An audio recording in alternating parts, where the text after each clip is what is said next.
So I just want to make a quick little video about Nintendo's E3 this year.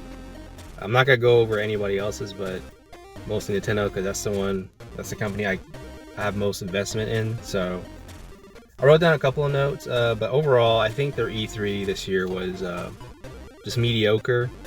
That's not to say like it was bad, but it's just run-of-the-mill typical Nintendo Direct. It wasn't like it didn't really feel like a real, like a big Direct or a big Direct for an E3.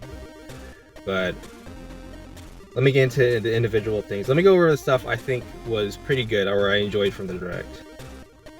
First thing, obviously, Metroid Dread. It's really cool and exciting that, you know, Nintendo, or the team there working on the game, actually went back to the concept of Metroid Dread and made the game and actually like realized it into a 2D Metroid game. I didn't expect them to do another 2D Metroid game, especially coming from the rumors saying that the next 2D Metroid game on the Switch was going to be either a remake of Fusion or Super Metroid. I'm really happy and glad that it's not a remake, because to be honest with you, I really am tired of remakes and want a new game. So I'm really happy it's a new game, and a new game that's actually continuing the Metroid series instead of like taking place before Fusion and stuff. So that's really good. The only complaint I have with the game is that it doesn't look as good as I thought it would be. Like, it looks a bit like, what's the word? It doesn't look like there's a lot of anti-aliasing going on in that game, and the environments kind of look really dull. Like, it's really, and I get that Metroid's a space-themed game, but even looking at games like, looking at the sprite-based games, and even Prime 1, the games are still colorful games, especially Fusion and Zero Mission. Right now it kind of looks like a generic 2.5D Metroidvania. Like, there's a lot of whites and dark colors and stuff, not a lot of vibrant color. Even Samus's suit looks dull, but it's a cool design. But I think they should just, I don't know, they're not going to do it, but they should adjust the colors to make it more colorful. But overall, pretty excited that a new 2D Metroid game is coming along, and especially it's for the Switch, not the 3DS. Another thing, I know the developers are the same as the ones who made Samus Returns, and to be honest, I didn't really enjoy Samus Returns that much. I had some complaints with it, but it seems like they're improving the core mechanics. Like, there's a new slide move and the counter looks more fluid, so it doesn't seem like you stop and have to shoot. But we'll see. But it's looking promising. But I'm looking forward to it. That was a highlight. The next thing is a new WarioWare game. I was really surprised to see this one. Sort of not, because I don't know. The Switch is prime. Like, the Switch and WarioWare make perfect sense. The Switch controls have so many like things to them that it would make no sense to not make a WarioWare game for it. But it's looking cool. It's co-op too, so that's really nice. They showed a little bit of it. Had to see more, but that's also looking promising. I really enjoy that there's another WarioWare. I really thought WarioWare Gold was going to be the last game, but I was proven wrong, so that's good. Advance Wars. I never played the original Advance Wars. I've been meaning to, but they're gonna go ahead and remake it for the Switch. I'll go get it, even though I just said I'm kind of tired of remakes. Now I'll give this one a go because I never played it. So yeah, I know I sound like a hypocrite, but I'm just tired of remakes of games I already own. But this is it's a nice surprise, especially from a franchise that was basically considered dead. But it's also cool that WayForward's working on it, and I could have, like, as soon as I saw the trailer, what's funny is I either thought it was going to be a Kirby game or something WayForward related, and it was WayForward related because, like, the character art looks like from the modern Shantae game, so that's really cool. And then lastly, the last thing that happened on here that's good was Mario Party Superstars. I forgot the full name, but that's also pretty, like, it seems like they're learning again from their past mistakes with the last Mario Party, especially Super Mario Party. It was really weird that they added online.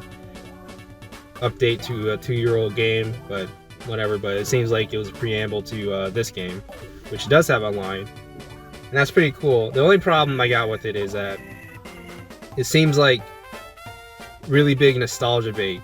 It's not. It's like they're redoing the Mario Party Top 100, but actually doing it correctly.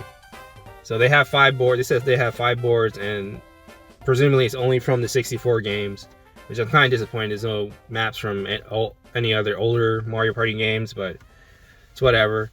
And it has a whole bunch of old mini games like Top 100, and it's running on the Super Mario Party engine. And it's I don't know, I'm kind of conflicted on it. I might get it. I mean, when I got Super Mario Party, but then I sold it because I was really disappointed with how the game turned out. But it seems like they're really improving on or learning what people really want in a Mario Party game, instead of trying to make it different just to be different. I don't know. I'm gonna have to wait and see on it. See more footage, because I'm a little hesitant on it, but it looks to be another step in the right direction, like way better than Super Mario Party. So I hope if we do get another Mario Party on the Switch after this, it's completely original and has new ideas, but involves on the mechanics that Super Mario Party, the good ones, and this game does. And that's all I have for like the good things on this list. Next is what I didn't like from the Direct, and like it's basically like, yeah, like the Direct felt like it was filled with filler. Like there's a lot of ports and games on there. Like for ports, for me, is like when I see a port on the Switch, it's basically just I can't get excited for it because I already know it's gonna run horribly and it's gonna cost it's gonna be overpriced. So I really don't care when I see a port come to the Switch, and like they didn't really need to. The Direct itself was really paced weirdly, because they would show like a big game like Metroid Dread, and then they show some like third-party game or some indie game right after with no preamble or anything, or they'll talk about indie game really quick, but then show a trailer for like, I forgot what game it was. It was either Metroid or WarioWare, and just boom, no one's talking or explaining the game. They're just showing the game and they just cut around. It's just really weird.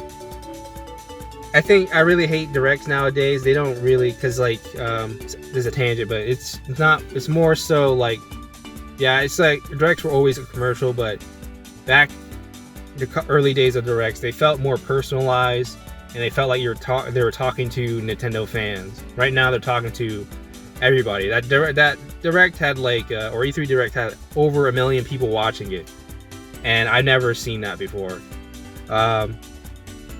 Past Directs would never get those many views, so I understand that they have to appeal to a wider audience instead of just Nintendo fans, but it gets kind of annoying to just sit through there, because I don't really care about most of this stuff in the Directs, just to see the stuff I want to see. But that's just a personal thing, but you know, I still didn't like it if I was watching it. The next thing is the Zelda Breath of the Wild 2 trailer, or teaser. And it would be going on my good list, but I think it's really conflicting on what Breath of the Wild 2 is going to be for me, because I liked Breath of the Wild like everyone else does, but I don't think it was a really good Zelda game. And Breath of the Wild 2 just seems more of the same, which I was hoping it would not be.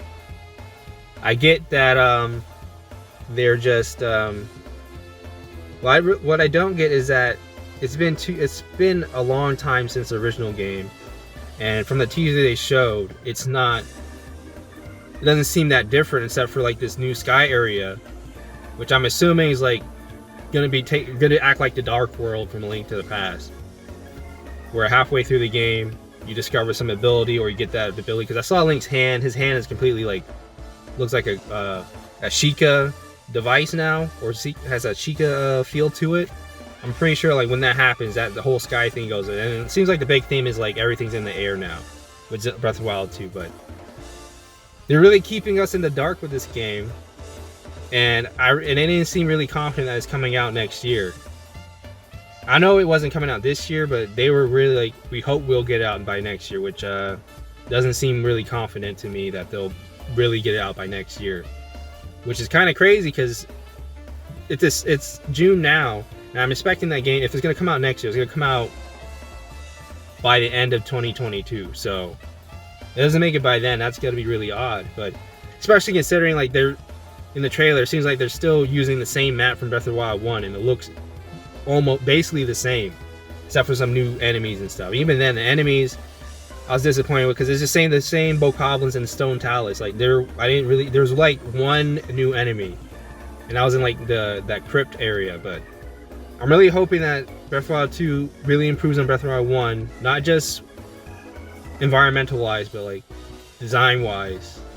Yeah, I want to see some dungeons. I want to see some classic Zelda enemies return, more new and more enemy variety, and actually a good story. Because I know like a lot, for some reason a lot of people love this Zelda and Link, but I have no attachment to them. I mean, I think Link looks cool and all, but I have no emotional attachment to this Link like I do with Ocarina of Time Link, or Twilight Princess Link, or Majora's Mask Link, or any other Link basically.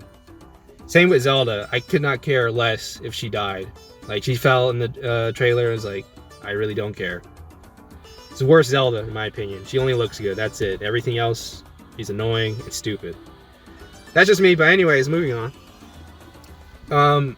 Another thing, Mario Golf. The game looks fine. It looks like a fine Mario Golf game. But my issue is this free update. They said free updates and they showed New Donk City. And that's cool. But that was like a red flag for me to go, do not buy this game on launch. It'll probably be like Tennis Aces, and the game will feel barren at launch. But by a year from now, when the game after the game launches, it'll have content, or the stuff I would actually want in the game from launch. So that was just a red flag for me. The game looks fine. I don't know if I'm gonna get it, because I'm not really a big Mario Golf person in the first place. I'm more of a tennis fan.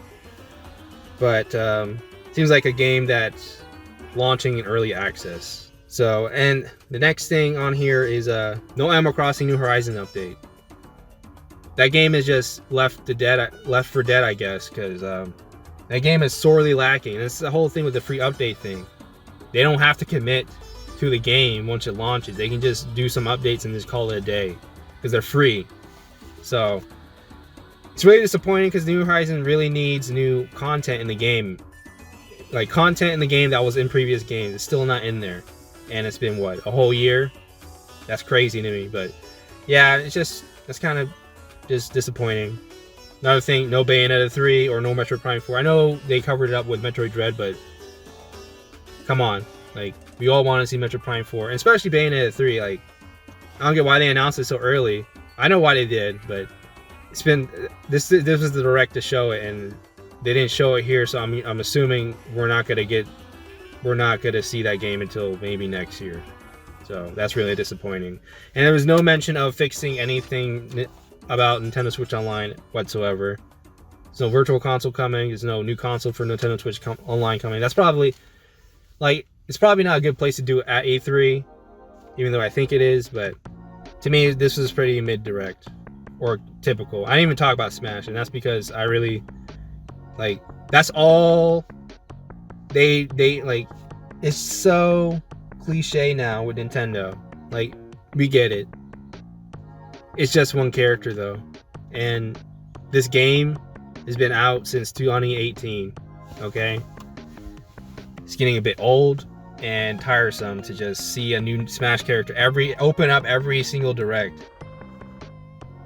It's really stupid. So yeah, that's about it. That direct was kind of just, was whatever. I hope we get more directs later on, but it is what it is. I really was hoping Nintendo was bringing their A game. Like, there wasn't really a big game from this direct, unless you consider Metroid Dread. But Metroid Dread is a 2D Metroid game, and while yeah, it's a big deal in the small case, in some cases, but it's not Metroid Prime 4. So, and like this whole rumor about the Switch Pro, no show. So I don't know what these leakers are getting their information from, but they're looking pretty sketchy, pretty sus. Anyway, let me know what you thought in the comments down below. Try not to make this long, but yeah, that's all I want to get out. So thanks for watching. Check out my other videos, and bye.